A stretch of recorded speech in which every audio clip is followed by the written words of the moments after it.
প্রশাসনকে আমরা বিগত 16 বছর ধরে দলীয় প্রশাসন হিসেবে পেয়েছি।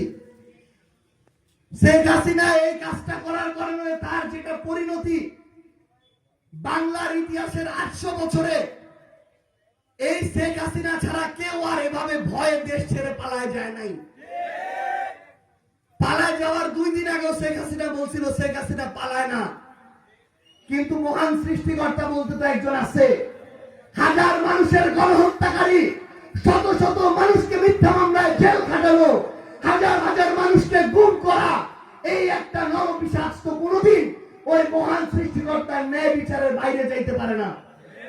সবচেয়ে লজ্জাজনক পরিণতি তার হয়েছে, সে শুধু নিজে ধ্বংস হয় নাই, তার দলটাকে ধ্বংস করে দিয়েছে।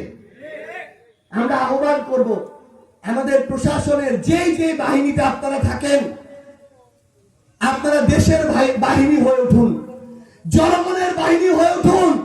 এক সরকার আজকে আছে, কালকে নাই, কিন্তু দেশ থাকবে, জনগণ থাকবে।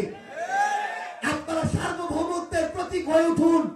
বাংলাদেশ নামক এই রাষ্ট্রটার সর্বাবস্থায় আপনারা সশস্ত্র একটা ফোর্স হয়ে উঠুন।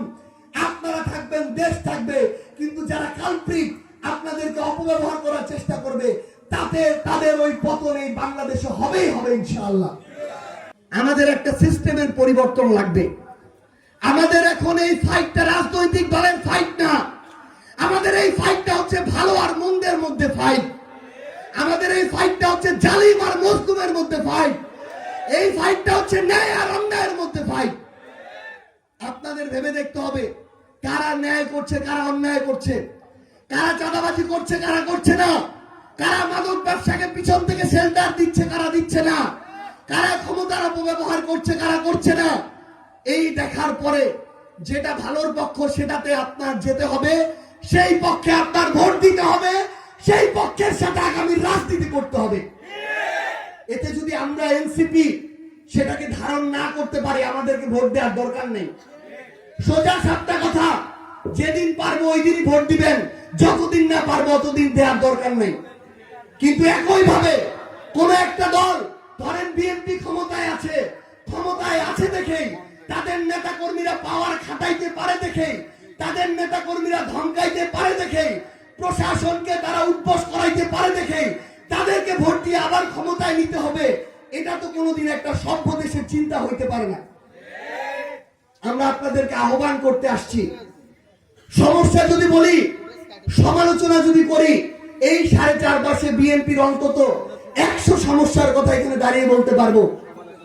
কিন্তু সমস্যা তো আমাদের চিন্তায়, সমস্যা তো আমাদের মননে, সমস্যা তো আমাদের মগজে। আমরা তো ওই চিন্তা থেকে বাইরে হইতে পারি না।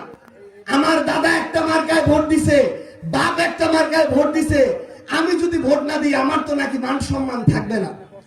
তাহলে এই যদি চিন্তা হয়, তাহলে আমার দাদারা যেই কষ্টের মধ্য দিয়ে গেছে, বাপরা যেই জুলুমের মধ্য দিয়ে গেছে, আমারও তো সেই জুলুমের মধ্য দিয়ে যাইতে হবে।